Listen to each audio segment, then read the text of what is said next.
اللهم صل وسلم وبارك على سيدنا محمد وعلى اله واصحابه اجمعين.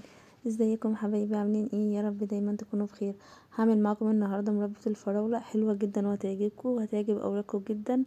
يعني حاجه حلوه في البيت للولاد، احسن من حاجه الشارع، لان انا بصراحه ما بحبش حاجه بتاعت بره دي. فتعالوا كده نشوفها وان شاء الله تعجبكم. اولا هجيب كيلو فراوله. انا عملتها بكيلو واحد بس، قلت هعملها لهم ولو عجبتهم اعمل لهم تاني، عشان انا بقالي كتير ما عملتها لهمش. بس انتي عايزه تجيبي 2 كيلو 3 كيلو، دي حاجه ترجعلك، كل واحد حر في الكميه بتاعته.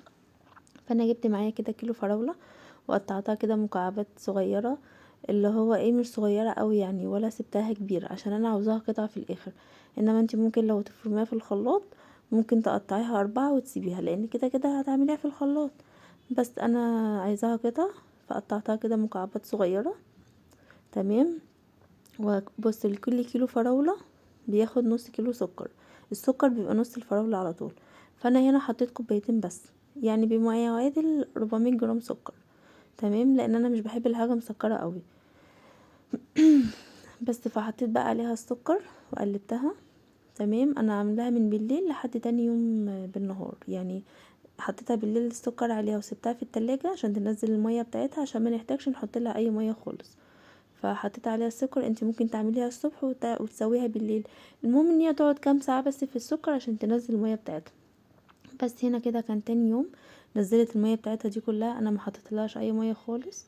ما ماشي، ودي بقى فايدة ان احنا نبيتها من بالليل في السكر، بتنزل المية اللي فيها ومش بنحتاج نحط لها مية. بس فهتلاقي شوية سكر كده في الاخر عادي، نزليهم مفيش مشكلة. بس جبت بقى حلة، بس حلة تكون ايه اللي هو واسعة شوية، ما تحطيش كمية الفراولة على قد الحلة بالظبط، عشان هتفور وهتبهدلك الدنيا. بس فانا بقى في الاول عليت عليها النار، ولما ابتدت تغلى كده رحت هديت عليها النار شويه، نار متوسطه ولا عاليه ولا واطيه. بس قلبتها بقى، وهتلاقي على الوش كده بيطلع ريم ابيض، شيليه ما تخليهوش خالص، لان الريم ده مش حلو فيها بعد كده، بيخليها مراره شويه. بصي، كل ما هتغلي معاكي ايدك فيها بقى وانتي واقفه في المطبخ كده بتعملي اكله وبتنضفي المطبخ او حاجه، ولا عليها مش بتاخد وقت خالص، بس ايدك تبقى فيها. وكل شويه تقلبيها وهتلاقيها طلعت ريم ابيض. كل شويه قلبيها عشان خاطر برضو ما تلزقش ولا تتحرق ولا الكلام ده. ايدك فيها كل شويه، بس كل ما بتقلبيها بتطلع ريم ابيض تاني، حاولي تشيلها على قد ما تقدري.